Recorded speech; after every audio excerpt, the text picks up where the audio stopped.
مجھے جن لوگوں کا پتہ ہے نا کہ مجھ سے محبت کرتے ہیں، میرے دل میں بھی ان کے لیے بڑی گنجائش ہے. یہ انسانی فطرت ہے، تقاضا ہے. 4 بچوں میں سے والد کو پتہ چل جاتا ہے کہ تیسرے والا، چوتھے والا، پہلے والا یا دوسرے والا، ان میں سے فلانا زیادہ محبت کرے گا، میرا خیال رکھے گا. تو وہ اماں بہانوں سے کہتی ہے کہ اگر علیحدہ ہونا بھی پڑا تو میں نے اس کے ساتھ ہونا ہے، کیونکہ اسے پتہ ہوتا ہے کہ وہ خود بخود طبیعت میں گنجائش بن جاتی ہے. یہ کیسے ہو سکتا ہے کہ بندوں سے ہم پیار کریں تو وہ ہمارے لیے اتنی گنجائش بنے بلا مثال و بلا تشبیہ. اگر ہم رب کی رضا پہ چلیں گے تو پھر اللہ کتنی کرم نوازی فرمائے گا. جب اس کریم کی بارگاہ عالی مرتبت میں ہمارے جذبات پہنچتے ہیں. صاحب رسالہ کشاریہ کہتے ہیں اللہ تعالیٰ نے حضرت داؤد علیہ السلام کو وہی فرمایا اے میرے نبی،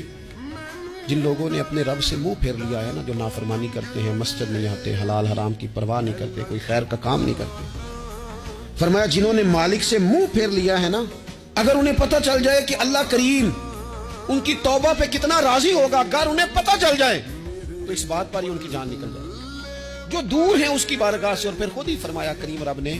کہا جو میری بارگاہ سے دور ہیں، جب ان کے لیے میرا یہ کرم ہے تو جو میری طرف سفر کر رہے ہیں، جنہوں نے میری رضا کا رستہ اختیار کر لیا، ان کے بارے میں رب کریم کا ارادہ کرم کیا